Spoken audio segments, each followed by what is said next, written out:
मुंबई मुंबई से प्रकाशित। कबीर सागर ये कौन है? इसका शोधकर्ता कबीर पंथी भारत पथिक स्वामी युगलानंद विहारी द्वारा प्रस्कृत मुद्रक एवं प्रकाशक हैं खेमरा श्री कृष्ण दास। अध्यक्ष श्री वेंकटेश्वर प्रेस, खेमरा श्री कृष्ण दास स्मारक, मुंबई से। अब इसमें देखना, इन्होंने बतेरा खराब कर दिया, फिर भी सच्चाई रहेगी। ज्ञान सागर और पृष्ठ 72 पे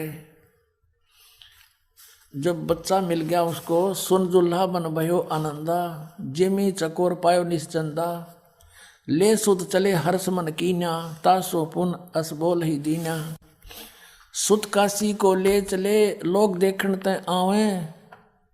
गरीबदास जी ने जो बोला है वही परमात्मा की लीला में लिखा है कि लोग देखना हो। जब घर पे पहुंच गया, अन्न पानी बखे नहीं जुल्ला शोक जनावे, कुछ भी नहीं खाया पिया और दुखी हो गया। फिर गए रामानंद, इन्होंने कहा कि रामानंद जी के पास गया। फिर वो नीरू, तब जुल्ला मन कीन तिवाना, रामानंद सो कही उत्पाना, मैं सुत पायो बड़ा गुणवंता, कारण कौन बखे नहीं संता, रामानंद ध्यान तब धारा, जुल्ला सो तब असत वचन उचारा, पूर्व जन्म तू ब्राह्मण जाति, हर सेवा किन्हीं भली भांति, कछु तुम सेवा हर की चूका, ताते भयो जुल्ह का रूपा, प्रीति प्रभु गए तोरी दीनी, ताते उद्धान में सुत तो दीना।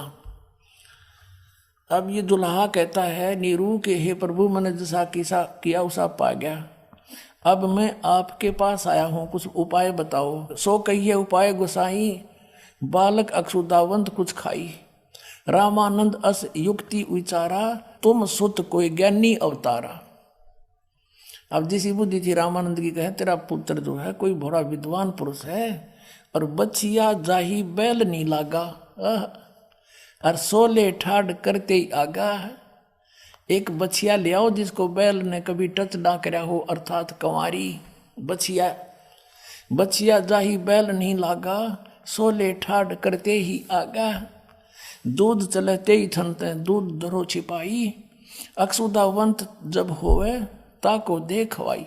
और देखो ये तो इन अपना बताया कि रामानंद ने बताई नहीं, ये मिलावट है। अब यहाँ है कि जुल्ला एक बछिया ले आवा, और चलो दूध कोई मरम न पावा। वो दूध कौन सा दो चला गया, चलो दूध जुल्हा हरसाना, राख छिपाई काहू नहीं जाना। और किसी का आगे नहीं बताया कि कोई ऐसे बता के गया है। अब ये दूध कौन था, अब यहाँ इन्होंने रामानंद से जोड़ दी। और लेकिन कहते हैं इतनी दगा काल की छाई, फिर भी तत्बिंदु की टेक रह जाई। ये स्पष्ट है कि जुल्हा एक बछिया ले आवा, चलो दूध कोई मरम नहीं पावा, चलो दूध जुल्हा हरसाना। वो दूध तो चला गया और बड़ा खुश हुआ जो बच्चे ने दूध पी लिया। अपने आत्माओं, ये तो कबीर सागर में आपने देखा, ये तो भगवान की लीला। उस परमात्मा ने ऐसी वो करता ही है, वो कर रखी है। अरे इसकी गवाही दे रहे हैं वेद, और वेद जिसका गुण गावे ही इज गॉड, तो कबीर इज गॉड। अब दिखाते हैं।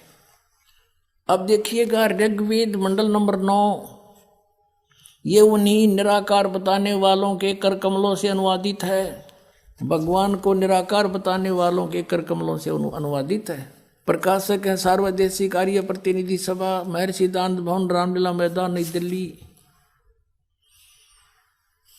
मुद्रक है Prince of set printers, 1510 Pataudi house, Daryaganj, नई दिल्ली।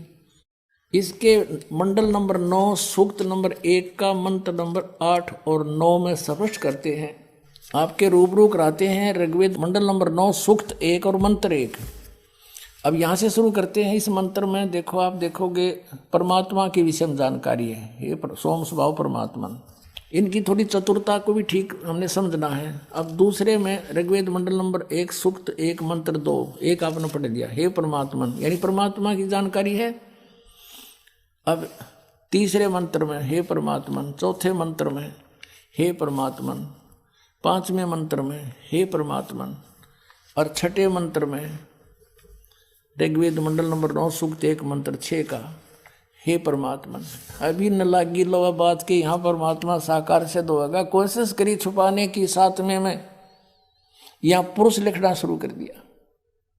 उस पुरुष को 8वें में जो स्पष्ट है उसका शरीर है पुरुष का, उस पुरुष को ऋग्वेद मंडल नंबर 9 सूक्त 1 मंत्र 8 में उस पुरुष को उग्र गतियां प्रेरणा करती हैं।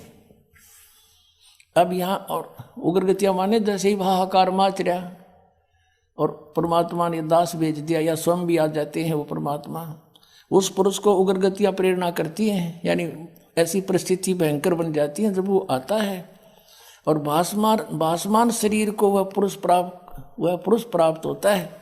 अब पुरुष माने क्या होता है? परमात्मा। इन्होंने यहाँ इसलिए अड़ा दिया, इन्होंने यहाँ इसलिए उलझा दिया कि यहाँ शरीर लिखा है, भगवान लिखना छोड़ दिया, पुरुष लिख दिया।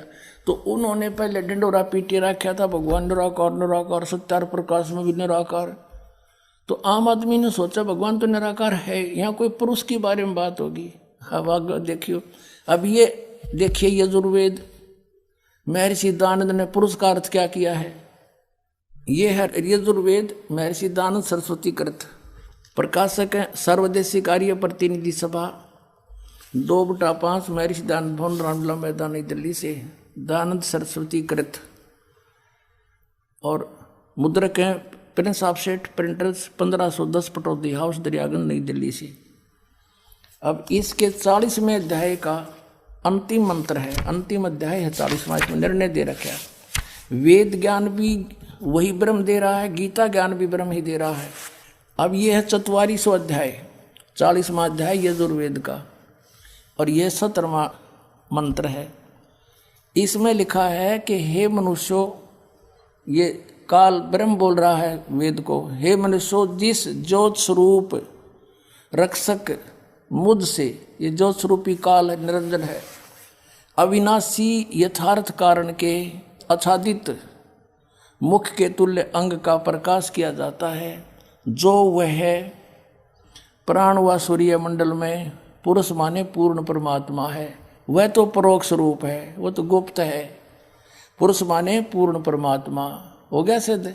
अब हम आते हैं ऋग्वेद में, देखिएगा वही ऋग्वेद मंडल नंबर 9 जो अभी आपको दिखाया था, ये यहाँ से प्रकाशित है और ये इसके मुद्रक हैं। ऋग्वेद मंडल नंबर 9 सूक्त नंबर 1 और मंत्र नंबर हम 8 पर आगे, यहाँ इन्होंने पुरुष लिखना शुरू कर दिया बात को उलझाने के लिए। तो उस पुरुष को, उस पूर्ण परमात्मा को, पुरुष माने हो गया पूर्ण परमात्मा, उग्र गतियां प्रेरणा करती हैं। भासमान शरीर को वह पुरुष व परमात्मा पूर्ण ब्रह्म प्राप्त होता है।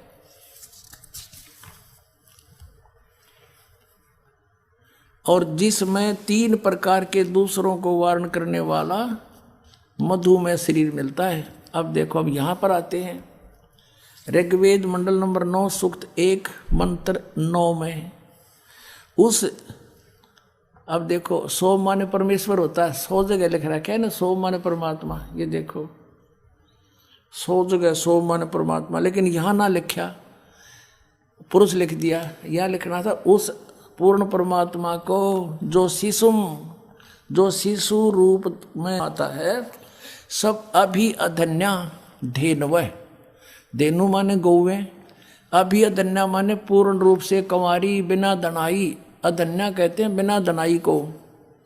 अधन्या जो कभी टच ना की हो सांड, अभी अधन्या पूर्ण रूप से बिना दनाई यानी कंवारी। अभी अधन्या माने कंवारी गौवे तृप्त करती हैं उस शिशु रूप में प्राप्त परमात्मा को के परवरिश की लीला। ये समझ लो, अभी अधन्या पूर्ण रूप से यानी कंवारी गौवे उसको तृप्त करती हैं, उसकी परवरिश की लीला कंवारी गायों द्वारा होती है।